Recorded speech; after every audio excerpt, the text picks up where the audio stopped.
Alors, pendant ce temps, Netanyahou, lui, espère toujours former une coalition. Et les dernières informations ce soir font état peut-être d'une proposition à Benny Gantz. Vous voyez que c'est vraiment, on nage en pleine comédie. Benny Gantz qui pourrait être le premier cette fois à occuper le poste de Premier ministre dans le cadre d'une nouvelle rotation, alors que les deux hommes se sont déchirés depuis des mois sur ce système qui n'a pas marché. Enfin bref, on n'y comprend plus rien et on va essayer d'y voir un peu plus clair. Mais c'est pas garanti avec nos invités. Je vous le souhaite en tout cas.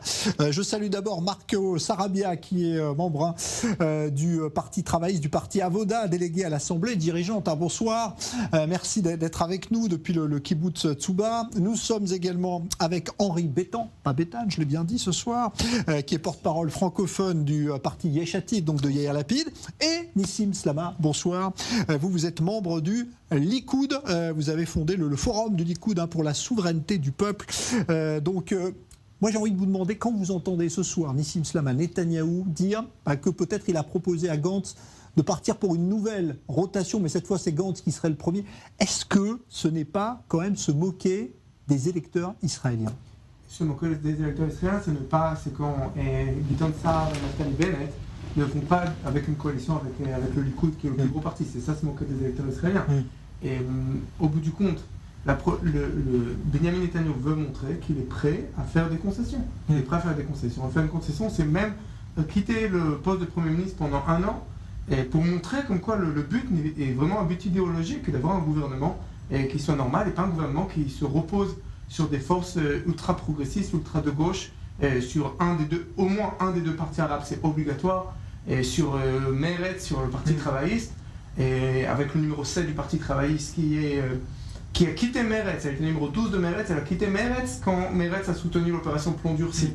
Donc à ce point-là, je pense qu'au contraire, ça prouve qu'on est prêt à faire des concessions et que Netanyahou est prêt à faire des concessions. On va régler, je crois qu'il y a un petit problème de son, on va régler ça. Je vais m'adresser à Marc Sarabia pendant qu'on vérifie vos micros à tous les deux pour que tout le monde puisse bien entendre ce que vous dites, parce que c'est important. Marco Sarabia, quel est votre sentiment ce soir là? Parce que Netanyahou essaye comme ça peut-être de chercher des solutions qui paraissent complètement ubuesques. Votre sentiment, c'est quoi? C'est qu'on va aller vers de nouvelles élections ou est-ce qu'il va réussir, à votre avis, un nouveau tour de magie? Et tout d'abord, la première préoccupation de M. Netanyahou, c'est d'échapper à la justice dans ces 3 procès qui l'attendent. Et donc, il fera tout pour rester au pouvoir et pour garder l'immunité, ou alors faire passer une loi qui le protégera de la prison. Et donc, ça sera d'abord de faire une alliance avec n'importe qui. Alors évidemment, il n'a aucun problème à aller avec la liste extrémiste arabe, la liste islamiste. Et donc, tout est cachère, comme on dit, pour pouvoir rester au pouvoir. Et donc, on a plein de communiqués qui sont contradictoires. Et par exemple, en fait, on vend le pouvoir. Alors, Premier ministre, tout le monde veut être Premier ministre, mais il y a la place que pour un seul. Et moi, je pense que d'abord, la première des choses à faire, c'est de proposer l'alternance à M. Netanyahou. Ça fait trop longtemps, 12 ans au pouvoir, ça suffit. Et de proposer un gouvernement de changement. Et ce gouvernement de changement ne sera possible que si M. Netanyahou quitte le pouvoir, et parce qu'après qu'il quitte, tout sera possible. C'est-à-dire qu'il n'y a aucun problème entre Yesh Atid et le Likoud de former une coalition de centre-droit ou centre-gauche. Donc, mais non, mais ce qui est étonnant, c'est que même Bennett pourrait gouverner avec Lapid. Ça ne vous poserait pas de problème à vous, Henri Bétan? D'abord, je voudrais réagir à cette saugrenue nouvelle que Gantz serait le premier des premiers ministres. Quand les poules auront les dents. Vous y croyez pas, vous, ça? Donc, ça, c'est une première chose. Parce que je vous signale que jusqu'à présent, nous avons eu droit à des élections nouvelles pour empêcher Gantz d'être Premier ministre. La loi sur le budget n'est pas passée, malgré 2 avertissements, malgré 2 ultimatums de Kahol Lavan, et finalement elle n'est pas passée, donc Gantz n'était pas destiné à devenir Premier ministre. Et tout à coup, M.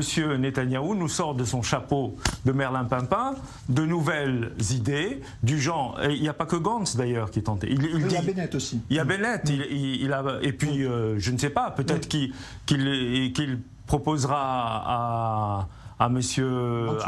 Mansour Abbas d'être son futur vice-premier ministre. En tout état de cause, tout le monde a compris. Dans toute l'incertitude que nous avons à présent, il y a deux faits certains. C'est que 85 à 90% des Israéliens ne veulent pas d'élection. Et il y a un autre fait certain, c'est que M. Netanyahou fera tout pour avoir des élections et encore des élections. Parce que, comme le disait Marco, c'est son intérêt propre. Il va comme ça prolonger une situation incertaine pour pouvoir peut-être casser l'appareil de justice et pouvoir passer entre les mailles du filet. Et d'ailleurs, il n'est pas à une proposition originale près. Vous avez constaté que grâce à son autre adjoint, Derry, il a proposé l'élection au suffrage universel direct du Premier ministre, qui ne sert absolument à rien du tout, parce que même s'il est élu à une large majorité, il n'a pas de majorité à la Knesset, il ne pourra pas gouverner. Et c'est ce qui l'intéresse en premier. C'est-à-dire, même dans ce cas-là, son gouvernement sera aussitôt censuré, mais il s'en fout. Il y aura censure sur censure, mais lui restera Premier ministre, lui occupera Balfour. Et nous en sommes arrivés à ce niveau degré zéro de la politique à cause d'un seul homme et de ses déboires avec la justice. Alors, c'est votre sentiment, c'est Netanyahou qui fait blocage? Il y a tellement de bêtises qui ont été dites là. Je vous respecte vraiment, mais vos bêtises. Dans tous les cas, on ne peut pas d'un côté accuser Netanyahou de proposer à d'autres personnes de quitter, que lui ne soit plus le Premier ministre et qu'il laisse à quelqu'un d'autre être le Premier ministre pour pouvoir former un gouvernement, et de l'autre côté dire oui mais il va à tout prix rester au gouvernement, Premier ministre, il faut choisir son argument. La deuxième chose, et tout ce qui est les élections nouvelles, les élections numéro 4 qu'on a eues cette année, je rappelle qu'à la Knesset, c'est le Likoud et la droite qui a voté contre de nouvelles élections et pour continuer le gouvernement, et c'est Gantz et le parti bleu-blanc et Yachati qui ont voté pour de nouvelles élections. Donc il faut faire... c'est faux. Laissez-moi finir. Vous pouvez vérifier les protocoles de la Knesset. Le Likoud et les partis de droite ont voté contre de nouvelles élections, contre la dissolution de la Knesset, tandis que la gauche a voté pour la dissolution de la Knesset. C'est un fait. Il n'y a rien à faire avec. Par rapport à l'appareil de justice, j'espère vraiment, je pense pas qu'il le fasse, j'ai mes propres critiques par rapport à Netanyahou, mais j'espère vraiment qu'il va casser l'appareil de justice, parce que si on a un problème en Israël, c'est cet appareil de justice qui est totalement tyrannique, avec des juges qui ne sont pas élus de manière démocratique et annulent. Laissez-moi finir. De la même manière que Mendelblit aussi a conflit d'intérêts, Mendelblit, le commissaire politique des juges dans le gouvernement, a aussi conflit d'intérêts, et d'un coup il n'y a pas de problème avec lui, et tout le monde a été conflit d'intérêts. Le Premier ministre a été élu. Marco, laissez-moi finir. Je vous donne la parole. Un Premier ministre est élu malgré ses conflits d'intérêts, en sachant que le peuple connaît les conflits d'intérêts. Vous avez dit que vous avez peur d'une élection directe, parce que même s'il est élu à une majorité, donc ça veut dire que vous concevez le fait que Netanyahou soit élu à une majorité écrasante. Ça veut dire qu'il est fort possible qu'en Israël, il y a plus que 50% de la population qui est pour que Netanyahou reste au pouvoir. En passant, il y a beaucoup de gens aussi qui ont voté pour Gideon Sa'ar. Dans ce cas-là, si c'est faux, alors acceptez le fait d'avoir des élections directes, comme ça on puisse savoir. Et deux, former un gouvernement. Mais dans tous les cas, vous voyez que vous n'avez pas formé de gouvernement sans que ça soit un gouvernement de gauche avec des déserteurs de la droite, avec Gideon Sa'ar et Bennett comme déserteurs de la droite, dans un gouvernement de gauche. Un gouvernement de gauche avec Ibtissam Marana, numéro 7 du Parti travailliste, avec le Parti Meretz, avec ou le parti arabe ou le parti islamique. Et c'est pas un gouvernement de changement, c'est un gouvernement de haine par rapport à Netanyahou et surtout par rapport à ses électeurs. Il faut qu'il réponde maintenant. Voilà, alors la situation est très simple. Il y a quelqu'un qui bloque l'avancée des choses. Il suffit qu'il démissionne et puis tout sera réglé. Tout sera réglé, toutes les coalitions sont possibles, tout est ouvert. Et il peut y avoir un gouvernement de centre et de centre-gauche qui se formera et qui sera très stable et pendant 4 ans. Et nous allons œuvrer, nous nous sommes engagés au Parti travailliste à œuvrer pour le changement. Le changement ne sera pas possible tant que M. Netanyahou est au pouvoir. Et puis, je voudrais rappeler à notre ami du Likoud, Nissim, que la loi a dit que s'il n'est plus Premier ministre, il est obligé de démissionner parce qu'il a un procès sur le dos. Et cette loi est valable pour tous les Chavrei Knesset, pour tous les ministres, sauf pour le Premier ministre. C'est pas une Alors loi, à partir du moment où il n'est plus Premier ministre, il sera obligé de démissionner. Et à partir du moment où il démissionne, c'est fini. Il n'y aura plus besoin de 5e élection. Il y aura un gouvernement de changement et d'espoir. Ouais. Attendez. Henri Bettant, maintenant. Oui. Écoutez, au moins ce débat aura eu comme mérite de relever des éléments de valeur quand même. L'attaque brutale, insupportable contre la justice, contre le conseiller juridique du gouvernement est inacceptable. Ça démontre que au moins une faction du Likoud est en train de dévier, de virer. Parce qu'il n'est pas possible d'attaquer une justice d'un État démocratique comme le nôtre et je ne sais pas, des commissaires politiques, un verbiage à la Poutine dans un pays comme Israël. C'est impossible. Mais parce qu'il y a conflit d'intérêts, justement. Il y a conflit d'intérêts. Ce conflit d'intérêts, il est inhérent à un accusé qui risque la prison. Donc il a intérêt à attaquer la justice.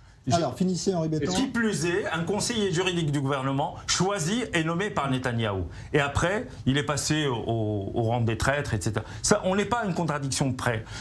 On nage dans une espèce d'infantilisation de la vie politique.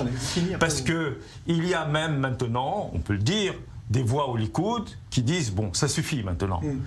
Il y en a marre de tenir tout le parti en otage et son avenir avec lui. Il faut que cet homme parte. Il faut qu'il soit raisonnable et qu'il parte. Parce que, contrairement à ce que disait notre ami du Likoud, la majorité des Israéliens sont contre lui. La majorité des Israéliens sont pour qu'il quitte le Balfour. On fait une élection directe et on vérifie ça. Mais oui, voilà. Alors, encore un enfantillage. Pour vérifier qui de nous a raison, on va provoquer des élections. Monsieur Bettant, enfantillage, c'est pas un argument. Ce qui est un argument, c'est simple. Et d'abord, la loi qui l'oblige à démissionner, c'est pas une loi, c'est une décision de la Cour suprême qui va à l'encontre de la loi fondamentale. Pas à l'encontre de la loi fondamentale, c'est exactement le contraire. Non, c'est une décision, croyez-moi.